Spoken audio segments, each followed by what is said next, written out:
전국 1,200개 시험장에서 2024학년도 대학 수학능력 시험이 치러지고 있습니다. 이른바 킬러 문항은 없는 대신 국어가 다소 어렵고 수학은 9월 모의평가와 비슷한 수준으로 출제된 것으로 분석됐습니다.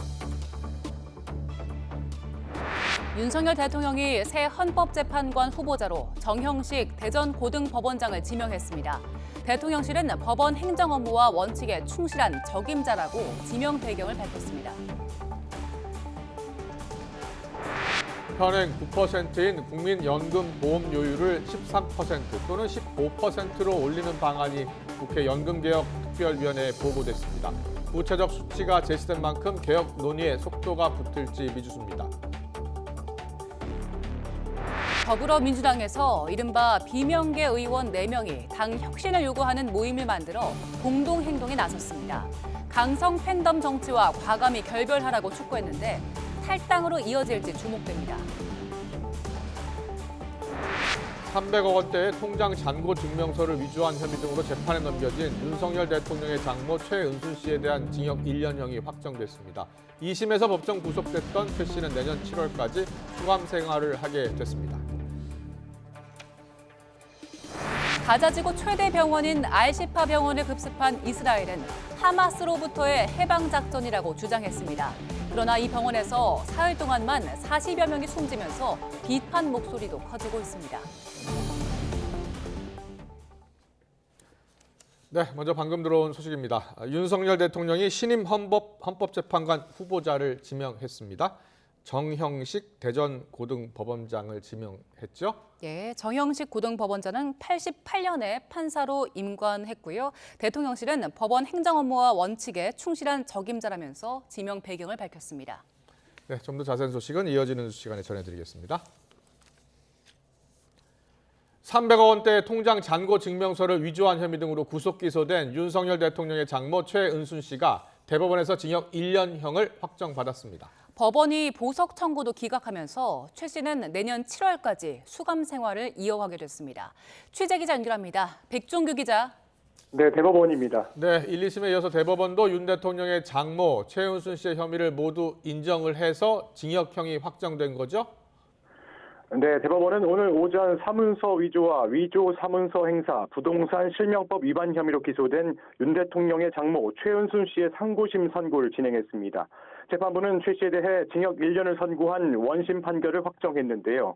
또 최 씨가 불구속 상태에서 재판을 받게 해달라며 냈던 보석 청구도 기각됐습니다. 최 씨는 지난 7월 21일 2심에서 법정 구속돼 내년 7월에야 형기를 마치게 될 전망입니다. 이번 상고심은 최 씨가 공범과 공모해서 잔고 증명서를 위조하고 이를 행사했는지 여부, 또 명의 신탁 약정에 따라 다른 사람의 명의로 소유권 이전 등기를 마쳤는지가 쟁점이었는데요. 대법원은 최 씨에게 유죄를 선고한 원심 재판부가 필요한 심리를 모두 진행했고 논리와 경험의 법칙을 위반하거나 법관이 자유롭게 판단해야 하는 자유심증주의 원칙을 어기지도 않았다고 봤습니다. 이어 혐의에 대한 법리 오해도 없었다고 설명했는데요. 최 씨는 지난 2013년 경기 성남시 도촌동 땅을 사는 과정에서 은행에 돈을 맡겨둔 것처럼 모두 4차례에 걸쳐 349억 원의 통장 잔고 증명서를 위조한 혐의를 받습니다. 또 동업자 안 씨와 안모 씨와 공모해서 위조한 잔고 증명서 일부를 법원에 제출하고 안 씨의 사위 명의를 빌려서 땅을 사 등기한 혐의도 받고 있습니다. 최 씨 측은 재판 과정에서 서류를 위조한 사실을 인정하면서도 나머지 혐의는 부인해 왔는데요.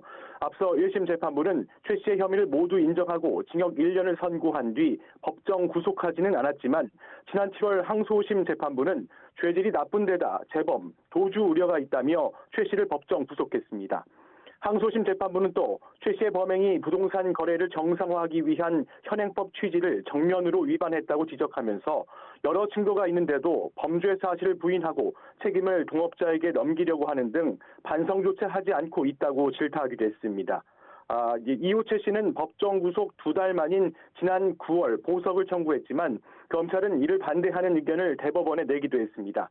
최 씨는 항소심에서 법정 구속된 직후 자신은 이득을 본 게 없다며 강하게 억울함을 호소하다가 법정에서 쓰러지기도 했는데요. 상고심 재판에는 피고인이 원할 경우 출석할 수 있는데 오늘은 법정의 모습을 드러내지 않았습니다. 지금까지 대법원에서 YTN 백종규입니다. 문재인 전 대통령의 사위였던 서모 씨의 타이 이스타젯 특혜 채용 의혹 수사에 검찰이 수사에 속도를 내고 있습니다. 전주지검은 오늘 오전 한국벤처투자 서울사무실 등에 대한 압수수색을 벌이고 있습니다. 검찰은 지난 13일부터 중소벤처기업부와 중소벤처기업진흥공단 등에 대한 압수수색을 이어오고 있습니다. 항공 분야에 경력이 없는 서 씨는 지난 2018년 7월 이상직 전 의원이 실소유한 타이 이스타젯의 전무이사로 채용됐습니다. 검찰은 이 전 의원의 중진공 이사장 임명 과정에 공무원의 직권남용 권리행사 방해 정황은 없었는지 들여다보고 있습니다. 오늘 수능 고사장까지 가는 길이 분주했던 수험생들 많았습니다. 늦은 수험생들을 위해서 경찰차와 오토바이, 심지어 소방차까지 동원됐는데요. 다행히 교문이 닫히기 전에 무사히 도착했다고 합니다. 김혜은 기자의 보도입니다. 후배들의 응원전이 막바지에 접어드는 시각.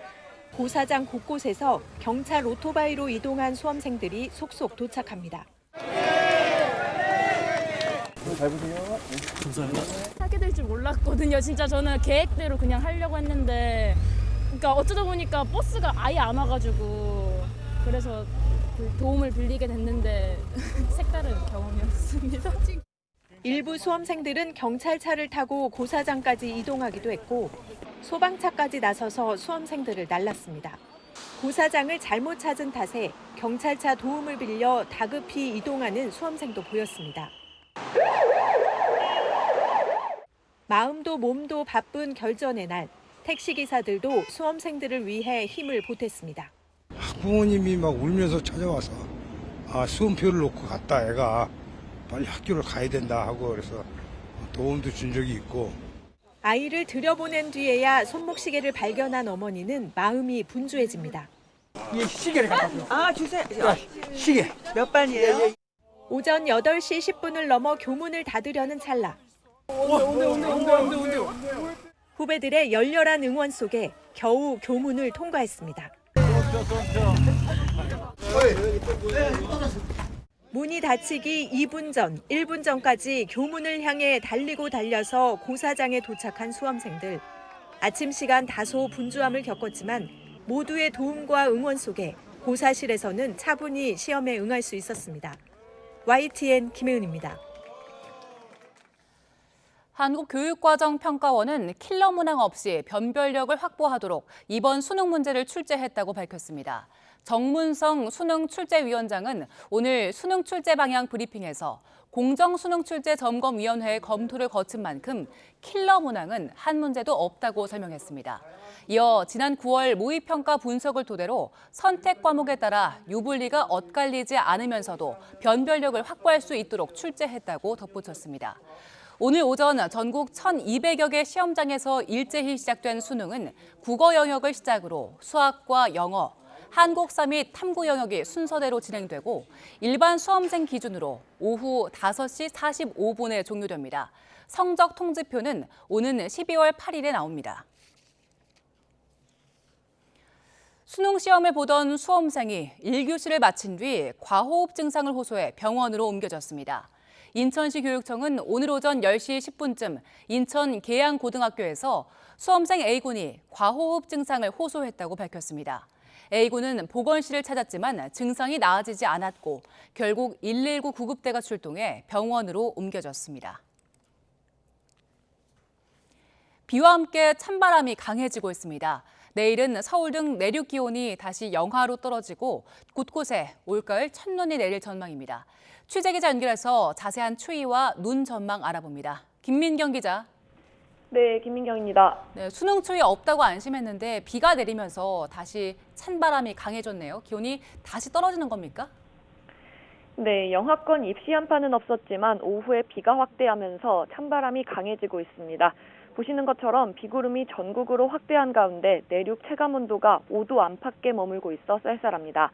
비가 그치기 시작하는 밤부터는 북서쪽 상공에서 영하 40도에 달하는 더 강한 한기가 유입되면서 내륙 기온이 영하권으로 떨어지겠습니다. 서울 기온이 내일 아침 영하 1도, 주말인 모레는 영하 3도까지 떨어지겠고 체감온도는 주말 아침 영하 10도에 육박할 걸로 보입니다. 다시 이틀 정도 겨울 추위가 심수를 부릴 걸로 예상되는 만큼 큰 기온 변화에 각별히 유의하셔야겠습니다. 네, 첫눈 소식도 있다고요? 그렇습니다. 내륙은 비가 내리지만 기온이 낮은 산간에서는 눈이 내려 쌓이고 있습니다. YTN 재난 시스템 이다스 화면에 잡힌 산간 지역 눈 상황 확인해 보겠습니다. 먼저 전북 무주 덕유산 설천봉입니다. 이미 많은 눈으로 내리면서 산 정상이 온통 하얀 눈 세상으로 변했습니다. 눈발이 강한 탓에 실시간 화면이 다소 흐려졌지만 뽀얀 시야 사이로 보이는 하얀 눈길과 주변 풍경이 가을이라는 계절이 무색할 정도입니다. 다음은 강원도 태백에 위치한 태백산 천재단입니다. 이것도 덕유산만큼은 아니지만 역시 눈이 내려 산 정상을 하얗게 뒤덮은 모습이고요. 강한 바람에 눈발이 날려 시야 확보가 매우 어려운 모습입니다. 강원과 호남 등 산간의 눈은 내일 새벽까지 지속할 가능성이 커 내일 아침 출근길, 산간 도로 이용하시는 분들은 대비를 해주셔야겠습니다. 내륙으로 내리는 비는 밤부터 점차 잦아들겠지만 서해안은 밤사이 또 한 차례 강한 한기가 유입되면서 내일 새벽부터 다시 비나 눈이 내릴 걸로 보입니다. 서해안에는 모레 오전까지 최고 10cm의 눈이 예상돼 철저한 대비가 필요하겠습니다. 서울 등 그 밖의 지방도 내일 오후부터 올가을 첫눈이 예고됐는데요. 경기 남부에 1에서 3cm, 서울에도 1cm 안팎이 예상됩니다. 이미 강원 산간과 제주 산간에 대설 예비특보가 내려졌고요. 많은 눈이 예상되는 충청과 호남 지방에도 대설특보가 내려질 가능성이 있어 철저한 사전 대비가 필요합니다. 지금까지 문화생활과학부에서 YTN 김민경입니다. 국민연금 기금 고갈 시점을 늦추기 위해서 내는 돈에 해당하는 국민연금 보험료율을 현재보다 최소 4%포인트 인상하고 받는 돈인 소득 대체율은 높이거나 유지하는 방안이 국회 차원에서 논의되고 있습니다. 국회 연금개혁특별위원회 산하 민간자문위원회는 오늘 이 같은 내용의 연금 개혁안을 특위에 보고했습니다. 제시된 첫 번째 안은 현재 9%인 보험료율을 4%포인트 올리고 소득 대체율 역시 기존 40%에서 50%로 상향하는 방안이 담겼는데 이럴 경우에 기금 고갈이 7년 늦춰지는 것으로 분석됐습니다. 다른 안은 보험료율을 15% 올리고 소득 대체율은 40%로 유지하는 내용인데 이때는 고갈을 16년 정도 늦출 수 있다고 설명했습니다. 국회 연금특위는 내년 5월까지 최종안을 마련하겠다는 계획입니다. 에이펙 정상회의가 열리는 미국을 방문하고 있는 윤석열 대통령은 각국 정상과 최고 경영자 등이 참여하는 에이펙 CEO 서밋에 참석했습니다. 안보이자 생존 문제인 공급망 회복력 강화를 에이펙의 최우선 과제로 추진하자고 제안했습니다. 직접 들어보겠습니다. 세계 경제가 다시 역동성을 회복하고 지속 가능한 성장을 이어가기 위해서는 에이펙이 중심이 되어 세계 경제의 연결성을 가속화해야 합니다. 특히 공급망 리스크는 국가 차원에서는 안보의 문제이고 기업 차원에서는 생존의 문제입니다. 이제 역내 공급망의 연결성 강화를 위한 보다 선제적이면서도 체계적인 대응을 함께 고민해야 합니다.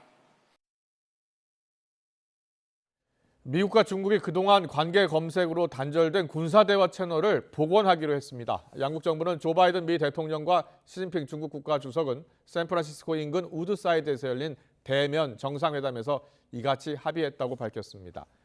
로이드 오스틴 미 국방장관은 공석인 중국 국방부장이 임명되는 대로 만나기로 하는 등 군 고위급 소통을 재개하기로 했습니다. 미국의 의도치 않은 무력 충돌을 막기 위해서 꼭 필요하다고 주장해온 내용으로 두 패권국의 긴장 완화에 기여할 것으로 기대되고 있습니다. 다만 타이완 문제와 관련해선 시 주석은 미국의 타이완 무장을 중단하고 평화통일을 지지해야 한다고 강조하고 바이든 대통령은 타이완 해협의 평화와 안정, 현상 유지를 강조하는 등 상호 입장을 그대로 견지했습니다. 미국의 대중국 수출 통제, 기업 제재 등을 두고선 중국의 정당한 이익을 심각하게 훼손한다고 지적했으나 바이든 대통령은 국가 안보를 위한 조치는 계속 시행하겠다는 입장을 재확인했습니다. 이스라엘은 알시파 병원 급습은 하마스로부터 이곳을 해방하기 위한 것이라고 주장했습니다. 가자 지구에서 가장 큰 이 병원에서 최근 사흘간 40명 이상 숨진 가운데 의료시설을 표적으로 한 최악의 공격이란 비판도 나왔습니다. 김태현 기자의 보도입니다. 네타냐후 이스라엘 총리는 가자 지구 최대 병원 급습에 대해 하마스 테러 집단의 통제로부터 해방하려는 작전이라고 설명했습니다. 이어 하마스를 가자에서 완전히 뿌리 뽑겠다는 이스라엘의 결단과 능력을 보여준다고 강조했습니다. 그러나 알시파 병원에서 벌어진 교전과 작전을 성토하는 목소리도 높습니다. 국경 없는 의사회는 환자들의 생명을 위협하는 최악의 표적 공격이라고 개탄했습니다. They received some patients who had been exposed to direct gunshots, probably through snipers. All this is insane. It's unacceptable. This is the most intensified targeting of health facilities. 급습이 있기 전부터 알시파 병원은 여러 차례 공격을 받았습니다. 가자지구 보건부 관계자는 이곳에서 사흘 동안 40명 이상이 사망했다고 말했습니다. الكثير من المرضى أكثر من 40 مريض فقدوا حياتهم خلال الثلاث أيام الماضية وبالتالي الآن البقية يعني في طريقهم لفقد حياتهم إذا لم يتم التدخل العاجل. 인큐베이터의 전기 공급이 끊기면서 위기에 놓였던 미숙아들. 일부가 안타깝게 숨지기도 했지만 30여 명의 아기들은 병원 급습 이틀 전에 전기가 약간 남아있는 병원 내 다른 시설로 옮겨졌습니다. YTN 김태현입니다. YTN 김영수입니다.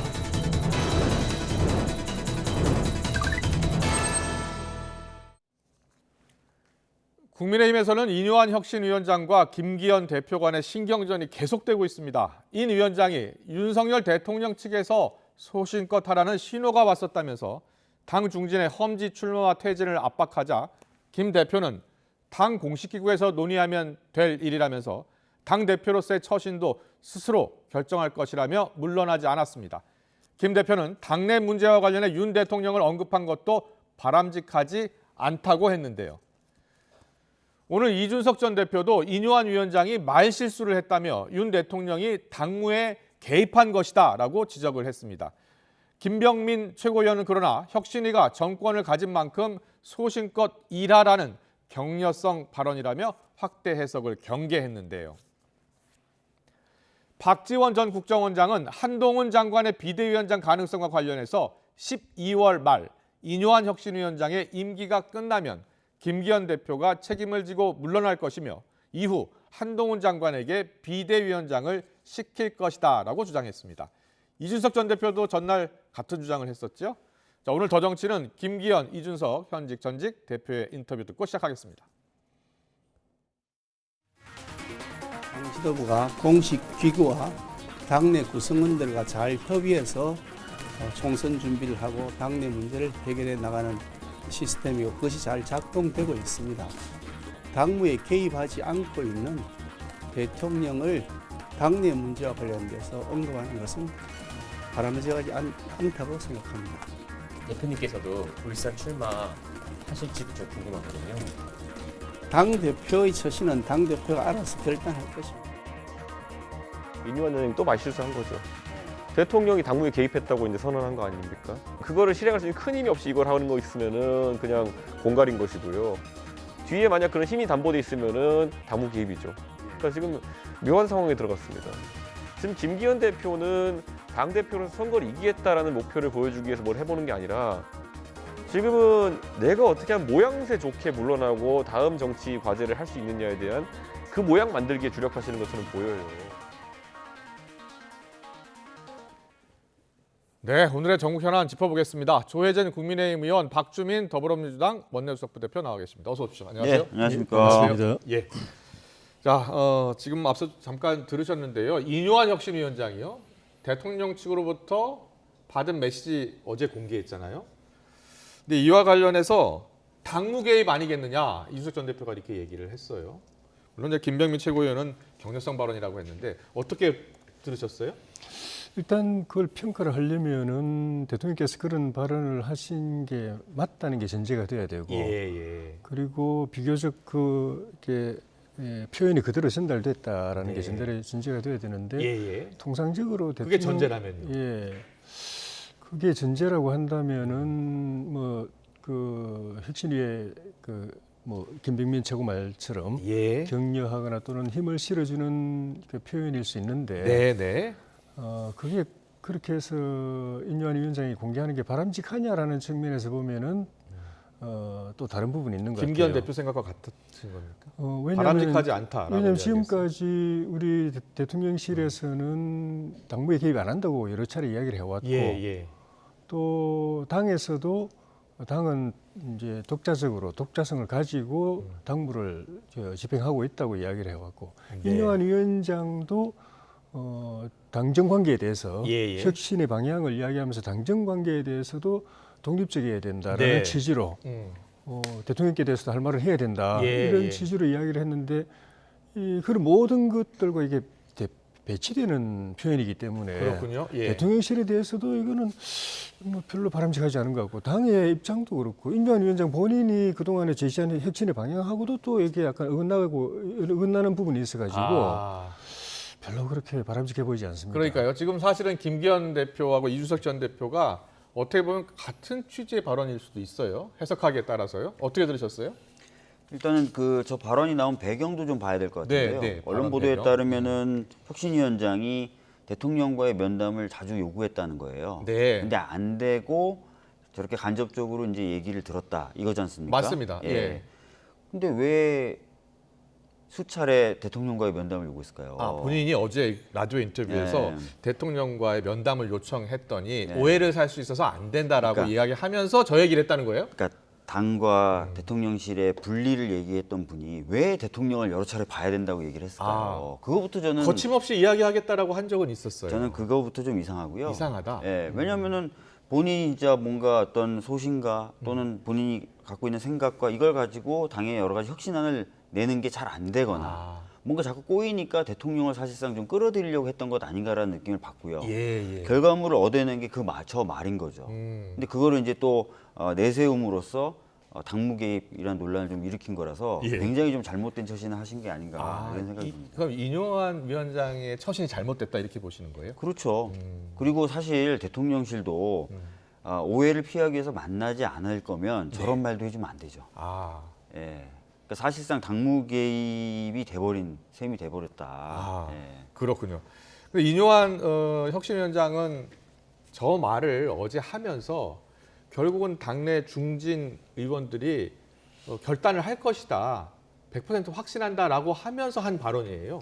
그런데 중진 의원들 분위기는 그런 것 같지 않던데요? 이 자리에서 제가 한번 말씀드렸는지 모르겠는데 당 지도부 향해서 또 친윤 핵심에 향해서 또 영남의 중진들을 향해서 불출마 또는 용태 또는 수도권 험지출마 이런 말씀들이 있는데 그게 결국은 한 묶음인데 결과는 그걸 그대로 수용한다는 것은 22대 총선을 그게 국회 4년을 쉰다는 의미거든요. 그런데 대체로 이제 그 지목된 분들의 정치적인 커리어나 또 연령대 이런 걸 생각하면은 22대 4년 쉬고 다시 국회 돌아온다는 것은 현실적으로 주호영 의원 대구죠. 오선입니다. 서울 안 가겠다라고 공개적으로 얘기했고 장재원 의원도 그랬고요. 그래서 그걸 그대로 받아들인다면은 결국은 4년을 쉰다는 거고 4년 쉰다면은 다시 돌아온다는 게 이제 어렵다고 봐야 되기 때문에 당 중진의 그런 요구를 해도 수용하기는 어렵다.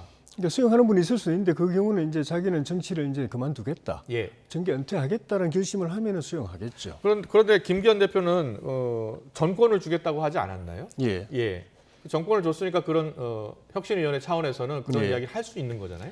전권을 주겠다는 거는 혁신이 구성할 때마다 당 지도부가 늘 해왔던 이야기인데 그때마다 논란이 됐는데 그 개념이 정확하게 정리가 안 되는 건데 전권을 준다는 건 정확하게 말하면 당 대표로서 혁신위의 그 주장이나 결론 제안을 최대한 그 실행될 수 있도록 협조하겠다, 노력하겠다는 의미지. 거기서 결정하면 무조건 나머지 당의 의사결정 절차는 그냥 요식 행위로 예. 100% 그냥 통과시켜주겠다는 의미는 아닙니다. 왜 그런가 하면 당에 그게 제대로 정착이 되려면은 최고위원회도 통과돼야 되고 필요하면 의원총회도 통과해야 되고 또는 우리 당 같은 경우 상임정국위원회 또는 전국위원회 전당대회 이 여러 절차들이 있는데 그건 당 대표가 자기 마음대로 할 수가 없습니다. 최고위원들은 최고위원회 개개인의 권한이 있고 의총은 국회의원 개개인의 또 권한이 있는 것이기 때문에 그것까지 자기가 100% 책임지고 무조건 프리패스 해주겠다라는 의미는 될 수가 없는 것이기 때문에 최대한 협조하겠다는 의미고 그래서 혁신안을 제도화하게 하려면 일방적으로 던지기만 했으면 되는 게 아니라 수시로 계속 지도부하고 나중에 결국은 그 절차를 밟아야 되기 때문에 그 절차에서 도장을 찍어줘야 될 최고위원들이나 의원들하고 계속 소통을 해야 되는 이유가 그 때문에 있는 겁니다. 알겠습니다. 그럼 정치권에서는 여야 모두 험지 출마 이야기가 계속 나오고 있잖아요. 이제 민주당 험지 출마 이야기 또 할 텐데 지금 국민의힘 이야기를 하고 있으니까요. 박지원 전 국정원장이 김기현 대표가 올해 말, 그러니까 12월 말에 인유한 혁신위원장이 이제 임기 마치고 끝나면 책임을 지고 물러날 가능성이 있다라는 이야기를 했어요. 그러면서 한동훈 비대위원장 얘기를 했거든요. 자, 어떤 이야기를 했는지 듣고서 이야기 좀 나눠보겠습니다. 김기현 체제가 무너지면 그럼 비대위잖아요. 비대위원장은 누가 합니까? 자기 가족을 시킨 한동훈 장관을 시킬 것으로 저는 보여요. 윤핵관의 시대에서 검핵관의 시대로 넘어간다. 양지에 그분들이 있는 양지에 그분들을 험지로 보내고 검찰 출신 검핵관들을 넣기 위해서 그러는 것 아니에요. 한동훈 장관의 출마 가능성은 열려 있다고 생각합니다. 다만 비대위원장으로 끌려오는 방식은 아니라고 생각하고요. 그래서 한동훈 장관이라는 굉장히 독특하고 강력한 자산을 253개 중에 하나에 묶을 것인가? 저는 그거는 현명하지 않은 결단 같아요. 필에든지 하여튼 전국적으로 활동할 수 있는 공간을 주는 방식이 필요하다 싶습니다. 자, 박지원 전 국정원장의 예상 시나리오인데요. 박지원 수석 부대표께서는 어떻게 생각하세요? 그럴 가능성이 있다고 보세요? 우선 이제 인유한 혁신위원장이 본인 뒤에 대통령이 있다라고 얘기를 했어요. 저게 진짜 사실이라면 그렇게 해석이 될 수 있죠. 저게 사실이라면 지금 거론되고 있는 김기현 대표라든지 또는 영남 지역의 중진들 보고 사실은 다 자리를 비우라는 얘기지 않습니까? 그럼 그 비운 자리는 누구에게 줄 것이냐? 많은 분들이 검사 출신 신진들에게 그 자리가 돌아갈 것이다라고 예상을 하고 있어요. 그러면 줄잡아 한 30-40자리가 이제 검사 출신 또는 소위 말하는 이제 영남 중진이 30-40명이나 되나요? 그러니까 부산 경남 대구 경북 다 치면은 최대한 그 정도 되겠죠. 근데 그 정도 되는 자리에 이제 검사 출신의 신진들이 만약에 들어간다. 그러면 이제 한동훈 비대위원장 이야기가 그렇게 가능성이 낮은 게 아닐 수도 있죠. 어차피 다 새로 꾸린다는 느낌이지 않습니까? 그렇게 되면. 그래서 가능성도 있어 보인다. 근데 그렇게까지 진짜 무리하게 할 수 있을 것인가? 그건 좀 봐야 될 것 같습니다. 한동훈 장관 탄핵하자라는 민주당 내 일각의 의견도 있었잖아요. 민주당 내에서 그렇게 고민하시고 생각하시는 분들도 계시죠. 근데 이제 다시 추진하는 건 아닙니까? 지금 본격적으로 지도부 차원에서 논의되거나 결정되거나 한 건 전혀 없어요. 그렇군요. 국민의힘 이야기니까 조효진 의원께 또 여쭤봐야죠. 지금 한동훈 장관 모습이 나오고 있는데 한동훈 장관 비대위원장 이야기가 계속 흘러나오고 있잖아요. 어제는 이준석 전 대표가 얘기했고 오늘은 박지원 전 국정원장이 이야기했는데 가능성이 있다고 보세요? 정치는 생물이라고 본다면 가능성이 없다고 할 수는 없는데 저는 현실적으로 보면 가능성이 적고 또 바람직하지도 않다고 생각합니다. 바람직하지도 않다. 어떤 왜냐하면은 비대위를 누구 비대위원장을 누구로 세우느냐를 별개로 비대위를 만든다는 것 자체가 혁신위가 실패한다는 전제거든요. 우리 당으로서는 굉장히 비관적이고 우울한 전제를 깔고 하는 겁니다. 혁신위가 실패하고 현 지도부도 또 실패하고 현 지도부도 실패하는 상황인데 그러면 지금보다 당이 훨씬 더 수렁에 빠진다는 의미입니다.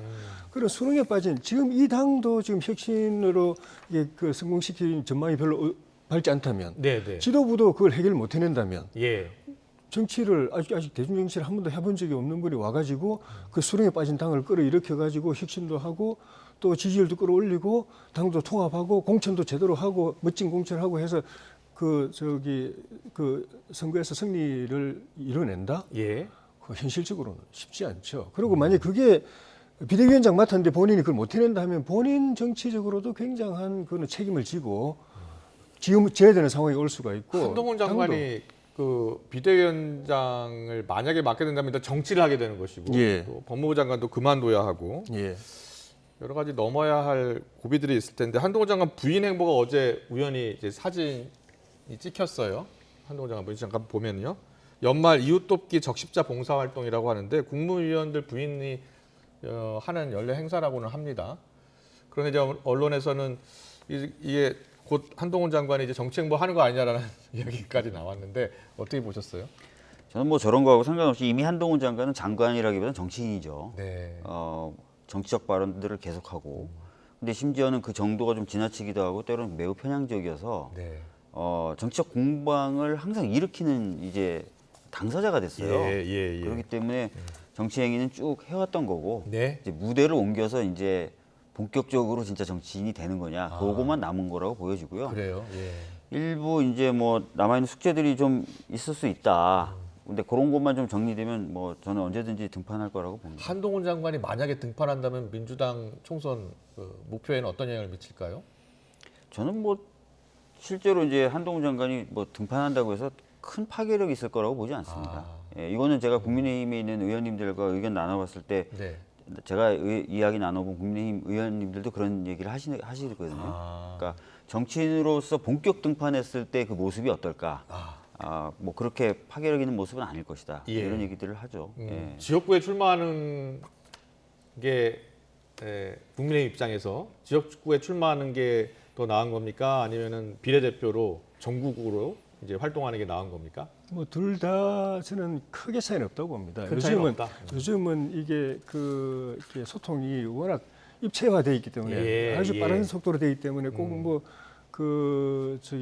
정치적 치어리더나 스포츠가 전국을 돌아다니면서 막 그 현장을 가서 뭐 사람들 모아놓고 해야 꼭 표를 몰아주는 게 아니고 SNS를 통해서도 그 사람의 그 셀럽이나 이런 영향력이 순식간에 퍼질 수 있기 때문에 꼭 내가 뭐 비례를 하고 하면서 전국의 그 우리 당 소속 후보들의 그 유세 현장에 가가지고 유권자들한테 직접 이렇게 해줘야 그 사람을 도와주는 거라는 그런 방식이 아니기 때문에 그 큰 차이가 없다고 보는데 그거보다는 변수가 당이 승리하는 데 도움되려면 결국은 그 승패 키를 쥐고 있는 중도층, 수도권층, 2030 젊은 세대, 여성 또는 호남 또는 약간 개혁 진보 이런 유권자층을 끌어오는 것이 관건이고 한동훈 장관이 그 역할을 이제 할 수 있게 된다면은 당 승리에 큰 기여가 되고 역할이 큰 거고 그게 안 되면은 결국 우리 그 고정 지지층만 지지층 결집하는 데만 역할을 한다면은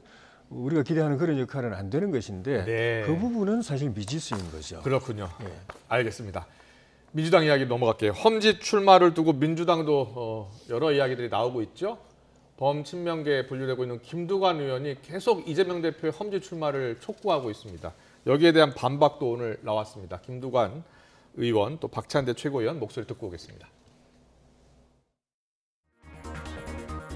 선거에 이제 자기만 살겠다고 자기만 당선되겠다고 이렇게 고집하는 순간 선거에 당이 망하거든요. 성남이나 대구나 안동을 포함해서 당의 총선 승리를 위해서 내가 어떤 역할을 또 하겠다는 정도의 그 메시지가 좀 나와줘야 인요한이라든지 이준석 이런 핵심 경쟁에서 밀리지 않을 것 같거든요. 이재명 대표 그렇게 결심하는 것 자체가 총선 승리의 최대 전략이다. 저는 이렇게 보고 있기 때문에.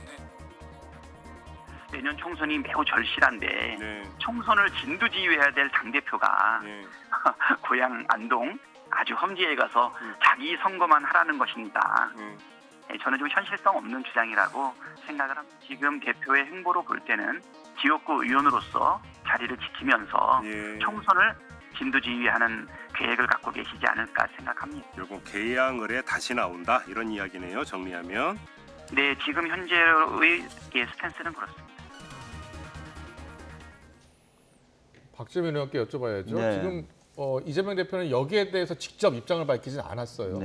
그런데 당내에서는 뭐 이원호 의원을 비롯해서 비명계 의원들은 계속 요구하고 있는 것이고 그리고 김두관 의원도 라디오 인터뷰 때마다 이 얘기를 하더라고요. 네. 당내에서는 어떤 반응이에요? 뭐 여기에 대해서 본격적으로 막 얘기하거나 그러진 않는데요. 당내에서는 대체적으로 이재명 대표가 험지 출마하지는 않을 것이다라고 생각하는 분들이 더 많은 것 같은데요. 기본적으로 이제 당 대표의 역할이 있습니다. 선거 예. 때 특히 이제 이재명 대표처럼 굉장히 지명도와 지지도가 높은 정치인들이 해야 될 역할이 있는데요. 예. 총선 전체를 진두지휘해야 된다는 겁니다. 그렇다면 자기 선거에만 매몰되면 안 된다. 네. 당연히 이제 이런 판단을 할 수 있고 그렇다면은 험지 출마보다는 본인의 어떤 지역구를 지킨다든지 네. 이렇게 하면서 선거를 진두지휘하는 것이 오히려 좀 일반적이겠죠. 그래서 아까 이제 조정원 의원도 인터뷰하실 때 한동훈 장관에 대해서 아마 정치판에 뛰어들더라도 비례로 해서 전국을 그렇죠. 다니는 게 낫다 이런 말을 하더라고요. 했는데 예. 보통 그렇게 판단합니다. 네. 그런데 이상민 의원 같은 당 소속이잖아요. 이상민 네. 의원 지금 뭐 국민의힘으로 들어갈 것이라는 얘기도 나오고 있고. 진짜요? 예, 뭐 진짜예요. 계속 보도 나오고 있는데. 예. 그러진 않을 것 같은데요. 그러지 않을 것 같아요. 예. 예. 이상민 의원하고 이야기 나눠보셨어요? 이 문제 가지고 말씀 나눠본 적은 없는데 12월 초 전에 예. 결단한다고 제가 인터뷰하고 있어요. 제가 알고 있는 이상민 의원님도 당을 매우 사랑하시는 분이기 때문에 네. 뭐 방금 말씀하신 것처럼 뭐 국민의힘으로 가시거나 그러지는 않으실 것 같습니다. 네. 그러면은 조혜진 의원께 여쭤볼까요? 국민의힘 입당 가능성 이야기가 사실 기사로 많이 나오고 있거든요. 그럴 가능성도 있다고 보세요? 뭐 현재로서 저희 당 내에서는 그런 이야기가 별로 없는 상황이죠. 아, 당 내에서는 그런 이야기는 없군요. 예. 예. 그런데 뭐 그 정치 혁신이라든지 이 정치권의 변화 또는 뭐 전국 정당, 국민 통합 이런 부분에서 서로 시너지가 될 수 있는 부분이 있다면은 네. 뭐 당에서도 본인 희망한다면 그런 부분에 대해서 열어놓고 고민을 하겠죠. 네. 그럼 뭐 이상민 의원님뿐만 아니라 뭐 다른 분 누구라도 다 마찬가지겠죠. 어느 가능성이든 배제할 필요는 없다라고 얘기했고 사실 이상민 의원 같은 경우에는 이준석 전 대표하고도 만났잖아요. 예. 예.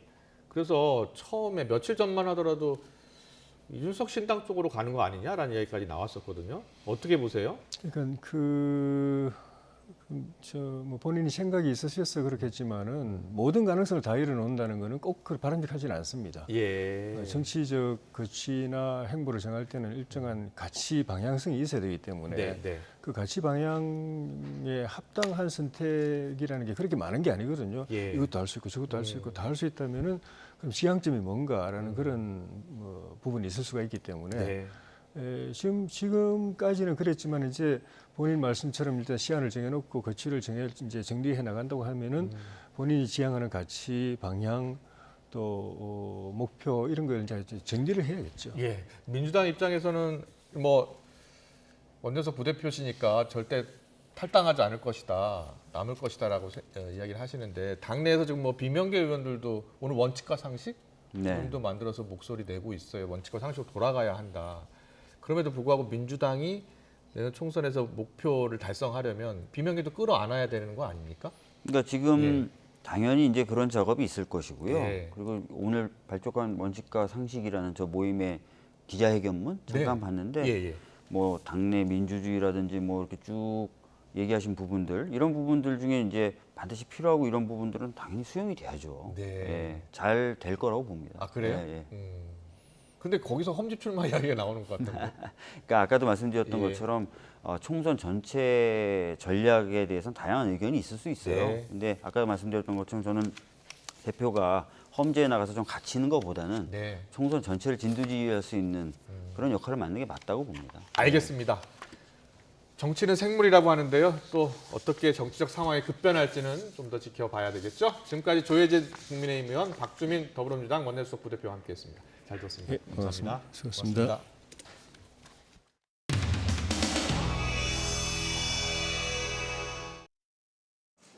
언론에 나온 것만 봐도 후보자의 인사검증이 아주 심각한 문제가 드러났어요. 인사검증이 그냥 부실로 종합 세트인 것 같아요.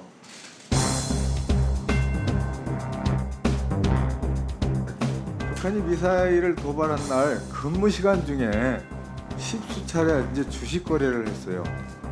본인의 이 스마트폰으로 맞습니다. 근무 시간에 이를테면 11시 반 이럴 때쯤 사무실에서 거래를 한 거죠. 시간이 11시 반으로 확인하셨다면 그게 정확할 거라고 생각합니다. 맞아요. 해군 작전 사령관으로서 주식 투자한 걸 어떻게 생각하시냐고요? 죄송스럽게 생각합니다. 작전 사령관일 때 한 5번인가 한 걸로 기억하고 있습니다. 2022년 11월 18일 날 ICBM이라는 건 대륙간 탄도미사일이잖아요. NSC가 개최됐고 미국이나 일본도 난리가 났어요. 그런 상황에서 그 다음 날 골프장에 가고 그 다음 날도 골프장을 갔어요. 맞아요? 맞아요? 예, 골프장 이용한 거 사실입니다. 맞죠? 네, 우리 후보자님을 군 생활한 거 보니까 상당히 모범적으로 잘 하셨어요.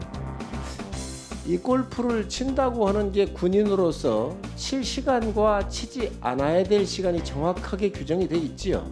예, 되어 있습니다. 그걸 지켰습니까? 안 지켰습니까? 지켰습니다.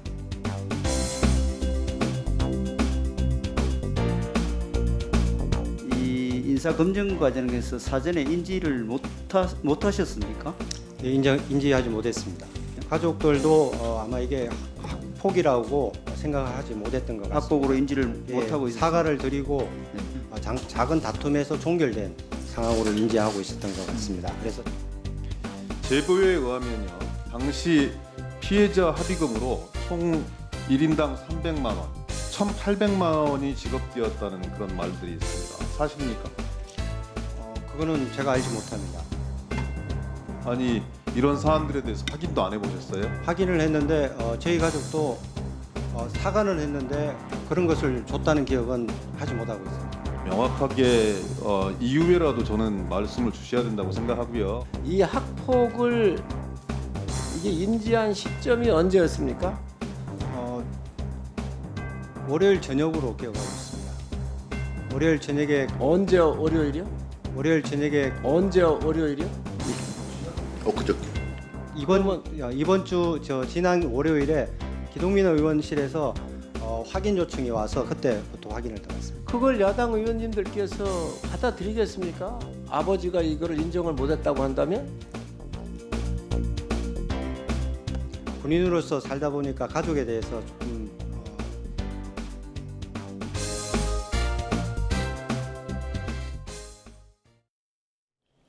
수능일인 오늘 비가 계속되고 있습니다. 시험이 막바지에 접어든 지금도 전국 대부분 지역에 비가 오고 있는데요. 비는 오늘 밤이면 대부분 잦아들겠지만 기온이 낮은 산간에서는 눈과 섞여 내리는 곳도 있겠습니다. 오늘까지 내리는 양은 최대 30mm로 많지 않습니다. 다만 비와 함께 날씨가 급격히 추워지겠는데요. 앞으로 찬바람이 더욱 강해지면서 내일 서울 아침 기온은 다시 영하권으로 떨어지겠습니다. 하루 만에 기온이 크게 떨어져서 건강관리 잘 해주셔야겠는데요. 추위 속에 내일은 서울을 비롯한 전국 곳곳에 첫눈 소식이 있습니다. 내일 새벽 비와 눈이 서쪽 지방부터 시작해서 오후에는 전국으로 확대하겠는데요. 특히 전북 동부에 최대 10cm 이상의 큰 눈이 내리겠고 충청과 호남에도 많게는 7cm 이상이 예보됐습니다. 피해 없도록 미리 대비해 주셔야겠습니다. 내일 아침에는 눈비와 함께 매우 쌀쌀하겠습니다. 내일 서울 아침 기온 영하 1도, 대전 0도, 대구는 3도 보이겠고요. 한낮에도 기온이 크게 오르지 못하겠습니다. 서울 3도, 대전 6도, 대구는 10도 예상됩니다. 내일 오는 비와 눈은 밤이면 대부분 그치겠지만 충청 이남에서는 모레 오전까지 이어지는 곳도 있겠고요. 영하권 추위는 주말까지 계속되겠습니다. 날씨였습니다. 네, 이슈를 더 쉽게 풀어드리는 더 뉴스 내일은 더 준비하겠습니다. 잠시 뒤에는 뉴스큐가 방송됩니다. 시청해주신 여러분 고맙습니다.